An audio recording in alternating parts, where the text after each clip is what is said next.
خاک فارس کا مسافر، قسط 12، تحریر عبدالمالک ہاشمی۔ مسجد جامع صاحب زمان۔ جمعہ کے دن بازار میں سناٹا چھایا ہوا تھا۔ ایران میں جمعہ کو عام تعطیل ہوتی تھی۔ ساپہر 3:30 بجے میں ہوٹل سے مٹر گشت کے لیے نکلا۔ کچھ دکانیں کھل چکی تھیں۔ بے مقصد گلی کوچوں میں بھٹکتے ہوئے اچانک ایک طرف سے اذان کی آواز ابھری۔ وہی اذان جس کی آواز جہاں بھی سنو تمہاری روح جیسے کسی نادیدہ رسی سے بندھی چلی جاتی ہے۔ میں بھی بے اختیار قدموں کو روک نہ سکا۔ مسجد جامع صاحب زمان کے دروازے سے اندر داخل ہوتے ہی ایک عجیب سی دنیا میں پہنچ گیا۔ وضو کیا ہی تھا کہ جماعت کھڑی ہو گئی۔ میں صف میں جا کھڑا ہوا، مگر یہاں جو کچھ دیکھا وہ پہلے کبھی نہ دیکھا تھا۔ پہلی ہی نظر میں عجیب لگا کہ امام صاحب محراب میں تھے، مگر محراب جیسے زمین میں دھنس چکی ہو۔ وہ آدھا فٹ گہرائی میں کھڑے تھے اور ہم سب جو ان کی ابتدا میں تھے ذرا سی بلندی پر۔ اس نقشے میں کوئی حکمت تھی یا محض معمار کی کوئی فنکارانہ شرارت، میں یہ جان نہ سکا، کیونکہ میری فارسی اس وقت اتنی رواں نہ تھی کہ کسی سے پوچھ سکتا۔ لیکن جو چیز سب سے زیادہ حیران کن تھی وہ ایک نوجوان تھا جو ہاتھ میں مائکروفون لیے صفوں کے سامنے کھڑا تھا اور اس کا چہرہ امام کی بجائے ہماری طرف تھا۔ جیسے ہی امام صاحب اللہ اکبر کہتے، وہ نوجوان بلند آواز میں تکبیر کو دہراتا۔ جب امام صاحب رکوع میں جاتے تو وہ نوجوان مائک میں بآواز بلند کہتا، سبحانک اللہم و بحمدک۔ اور جب امام صاحب سجدے میں جاتے تو وہ باقاعدہ اعلان کرتا، سبحان ربی العظیم۔ گویا وہ کوئی مؤذن نہ تھا بلکہ ایک ناظم نماز تھا جو امام کے ساتھ ساتھ مقتدیوں کی رہنمائی کر رہا تھا۔ میں نے ایسا منظر کہیں اور نہ دیکھا تھا۔ صف بندی بھی ایک عجیب منظر تھی۔ عام طور پر دیوبندی اور بریلوی مساجد میں نمازی ذرا بے ترتیب اور کھلے کھلے کھڑے ہوتے ہیں، مگر یہاں تو دنیا ہی اور تھی۔ لوگ اتنی دور دور کھڑے تھے کہ اگر درمیان میں 2 اور افراد آ جاتے تو بھی شاید جگہ بچی رہتی۔ مجھے خیال آیا کہ شاید یہ کوئی انجانی حکمت ہو، کوئی صدیوں پرانی روایت جو یہاں کے لوگوں کو ورثے میں ملی ہو۔ یہ عصر کی 4 رکعتی نماز تھی۔ نماز کے دوران ایک اور چیز نے مجھے چونکا دیا۔ میں نے دیکھا کہ کچھ لوگ امام صاحب کے ساتھ دوسری رکعت کے بعد ہی سلام پھیر کر چل دیے۔ عجیب بات تھی۔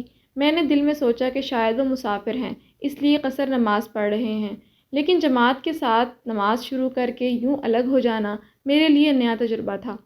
میں نے 4 رکعتیں مکمل کیں، حالانکہ میں مسافر تھا، مگر میرا ذہن ابھی تک انہی لوگوں کے عمل میں اٹکا ہوا تھا۔ نماز ختم ہوئی، میں مسجد کے صحن میں نکلا تو وہی مائکروفون والا نوجوان میری طرف بڑھا۔ چہرے پر مسکراہٹ تھی، جیسے وہ کچھ دریافت کرنا چاہتا تھا۔ قریب آ کر بولا، کیا آپ شافعی ہیں؟ اس سوال کی تفصیلی جواب کے لیے میرے پاس فارسی زبان کا ذخیرہ الفاظ و تراکیب انتہائی محدود تھے، اس لیے میں نے اس بات میں سر ہلا دیا، مگر مزید گفتگو میری زبان کی حد بندیوں میں قید تھی۔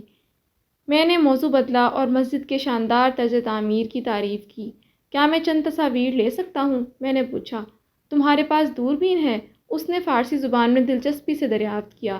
دوربین؟ میں ٹھٹک گیا، لیکن سیاق و سباق سے سمجھ گیا کہ اس کی مراد کیمرے سے ہے۔ میں نے گردن میں لٹکے کینن کے کیمرے کی طرف اشارہ کیا، جو اس زمانے میں ریل والا کیمرہ ہوا کرتا تھا، کیونکہ ڈیجیٹل کیمرے ابھی بازار میں عام نہ ہوئے تھے۔ وہ کیمرے کو بغور دیکھنے لگا، پھر خوش ہو کر بولا، اچھا تمہارے پاس دوربین ہے۔ میں ہلکے سے مسکرا دیا۔ اردو میں دوربین کا مطلب کچھ اور ہوتا ہے، میں نے نرمی سے کہا۔ اس نے حیرانی سے پوچھا، واقعی؟ کیا مطلب ہوتا ہے؟ ہم اردو میں دوربین ان اینکوں کو کہتے ہیں جن سے دور کی چیزیں دیکھی جاتی ہیں، جیسے پہاڑ یا ستارے۔ وہ ہنسا، پھر سر ہلا کر بولا، زبانیں عجیب ہوتی ہیں نا، ایک لفظ 2 دنیا۔ ہم دونوں ایک لمحے کو خاموش ہو گئے، جیسے کسی اندیکھے ربط کو محسوس کر رہے ہوں۔ پھر وہ نوجوان مجھے دوبارہ مسجد کے اندر لے گیا اور وہاں چند نمازیوں سے میرا تعارف کروایا کہ میں شافعی مسلک سے تعلق رکھتا ہوں۔ اس نے نماز کے دوران مجھے ہاتھ باندھے اور رفع یدین کرتے دیکھ لیا تھا، اس لیے سادگی میں فوراً فتویٰ صادر کر دیا کہ میں شافعی ہوں، حالانکہ میں اپنے آپ کو متبع سنت کہتا ہوں، کسی خاص مکتب فکر کی تقلید نہیں کرتا۔ میں نے اس سے عربی میں بات کرنے کی کوشش کی، مگر وہ عربی میں روانی سے بات نہیں کر سکتا تھا۔ پھر اچانک جیسے اس کے اندر مہمان نوازی کی کوئی روایتی شمع روشن ہو گئی ہو، وہ اندر گیا اور ایک ڈبہ لے آیا۔ ایرانی مٹھائی، وہی شیرینی جس میں زعفران کی خوشبو بسی ہوتی ہے اور جس کا ذائقہ ہونٹوں سے لپٹ کر دیر تک ساتھ نبھاتا ہے۔ یہ لو، یہ ہماری سوغات ہے۔ اس نے ڈبہ کھولا اور میری طرف بڑھا دیا۔ میں نے نرمی سے شکریہ ادا کیا اور ایک مٹھائی اٹھا لی۔ تم ایران میں پہلی بار آئے ہو؟ ہاں، اور یہ تجربہ مجھے ہمیشہ یاد رہے گا، میں نے سچائی سے جواب دیا۔ وہ خوشی سے مسکرایا۔ امید ہے ہم سے اچھی یادیں لے کر جاؤ گے۔ ایک طرف یہ ایرانیوں کی مہمان نوازی کا اظہار تھا اور دوسری طرف مذہبی طبقے کی جانب سے میرے عقیدے کی ایک خاموش آزمائش تھی، یہ دیکھنے کے لیے کہ آیا میں اہل تشیع کے پکوان سے احتراز تو نہیں کرتا۔ اس مسجد میں نماز پڑھنے کا تجربہ میرے لیے محض ایک نماز ادا کرنے کا نہ تھا، یہ ایک اور دنیا میں جھانکنے کا دروازہ تھا، ایک ایسی دنیا جہاں امام محراب میں نیچے کھڑا ہوتا ہے، جہاں صفیں اجنبی فاصلے رکھتی ہیں، جہاں ایک نوجوان مائکروفون کے ساتھ جماعت کا نظم سنبھالے کھڑا ہوتا ہے اور جہاں دوربین کا مطلب کیمرہ ہوتا ہے۔ تبرع در تبرع۔ میں اس محفل سے اٹھا اور مسجد میں کی گئی کاشی کاری اور نقش نگار کا جائزہ لینے لگا۔ مسجد کی خاموش دیواروں میں ایک گونج تھی، ایک خاموش مگر بلند آہنگ صدائے احتجاج جو وقت کی پرتوں میں لپٹی ہوئی مجھ جیسے اجنبی کے لیے ایک انکشاف تھی۔ میں نے نوجوان کی اجازت سے کچھ تصاویر کھینچیں اور جیسے ہی میرا کیمرہ قالین کے اس بڑے ٹکڑے کی طرف مڑا جو مسجد کے محراب کی بائیں جانب لٹک رہا تھا، میں ٹھٹک کر رہ گیا۔ یہ محض ایک قالین نہ تھا، یہ ایک اعلان تھا، ایک لکھی ہوئی صدا تھی جو صدیوں کا بوجھ اٹھائے کھڑی تھی، فارسی نستعلیق میں جھلملاتی ہوئی تحریر جو بلا کا حسن رکھتی تھی اور اس کے اوپر خط ثلث کی کشادہ بے پناہ پھیلتی ہوئی سطریں جن میں فارسی زبان میں لکھا تھا، زیارت عاشورائے امام حسین۔ یہ دعا تھی یا شاید کوئی صدائے احتجاج جو ہر سال 10ویں محرم کو بلند ہوتی تھی، جو دلوں میں سلگتی، آنکھوں میں آنسو بن کر بہتی اور زبانوں میں سوز بن کر اترتی تھی۔ میری نظریں دعا کے الفاظ پر اٹک گئیں۔ الفاظ ایک خاص ترتیب میں کندہ کیے گئے تھے، حمد و ثنا، درود و سلام، اور پھر اچانک ایک تیز دھار تلوار کی مانند تبرع جو اموی سلاطین کے خلاف تیز لہروں کی طرح بہتا جا رہا تھا۔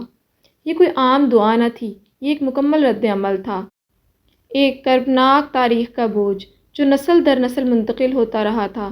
میں حیران کھڑا یہ الفاظ پڑھ رہا تھا، اے اللہ، ابو سفیان، معاویہ بن ابی سفیان اور یزید بن معاویہ پر لعنت فرما، ایسی لعنت جو ہمیشہ کے لیے ہو۔ یہ وہ دن ہے جس دن آل زیاد اور آل مروان نے حسین کو قتل کیا۔ اے اللہ، ان پر دگنی لعنت فرما اور ان پر عذاب علیم نازل کر۔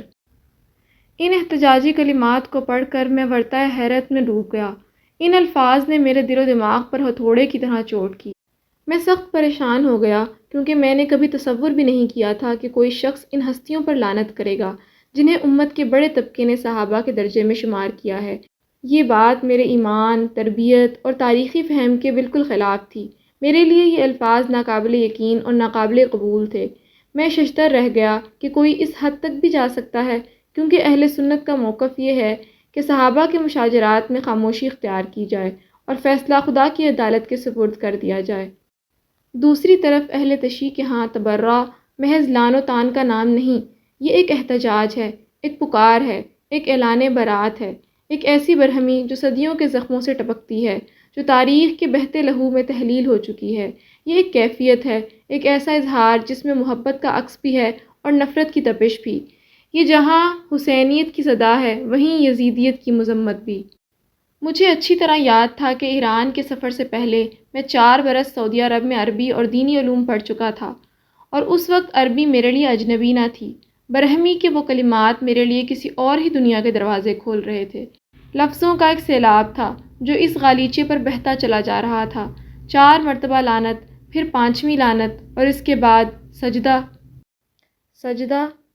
اے خدا، تو عبید اللہ ابن زیاد، ابن مرجانہ، عمر ابن سعد، شمر، ابو سفیان کے خاندان، زیاد کے خاندان اور مروان کے خاندان پر قیامت تک لعنت بھیج۔ یہ آخری لعنت تھی، ایک ایسا جملہ تھا جو وقت کی دیوار پر ہمیشہ کے لیے کندہ کر دیا گیا تھا، جیسے کسی صدیوں پرانی کتاب کا آخری باب جو اب کبھی مٹ نہیں سکتا۔ بھلا لعن طعن کرنے کے بعد بھی سجدہ کیا جاتا ہے؟ یہ کیسا سجدہ تھا، یہ کیسا منظر تھا؟ سجدہ تو احترام، محبت اور شکر کے جذبات کے ساتھ کیا جاتا ہے، لیکن ان لوگوں کا احتجاج اور صف ماتم کے بعد خدا کے حضور سجدے میں گر جانا، یہ میرے لیے ناقابل فہم تھا۔ ممکن ہے کہ ایک عام ایرانی نمازی کے دل میں اس احتجاجی دعا کو پڑھتے وقت وہ نفرت انگیز جذبات نہ ابھرتے ہوں جو میرے دل پر اثر انداز ہو رہے تھے۔ کیونکہ میں عربی زبان جانتا تھا، اس لیے مفہوم میرے سامنے پوری شدت سے واضح تھا۔ شاید عام نمازی اس دعا کو محض رسماً دہراتا ہو، بغیر کسی گہرے احساس کے۔ یہ بھی ممکن ہے کہ اس دعا کا فارسی ترجمہ ہی وہ عنصر ہو جو نفرت کی کیفیت کو جنم دیتا ہو۔ میں کچھ دیر وہیں کھڑا رہا۔ مسجد کے دور و دیوار پر ایک عجیب خاموشی تھی، جیسے وہ بھی اس احتجاج کو سن رہے ہوں، جیسے وہ بھی ورطۂ حیرت میں مبتلا ہوں۔ اگر آپ کو یہ ویڈیو پسند آئی ہو تو اسے لائک کریں، دوسروں تک پہنچانے کے لیے شیئر کریں، اور مزید ایسی ہی معلوماتی ویڈیوز کے لیے ہمارے چینل عبد المالک ہاشمی کو سبسکرائب ضرور کریں۔ نئی اپڈیٹس کے لیے بیل آئیکن دبائیں تاکہ آپ کو ہماری ہر نئی ویڈیو بر وقت مل سکے۔ آپ کی حوصلہ افزائی ہمیں مزید بہترین مواد بنانے میں مدد دے گی۔ شکریہ۔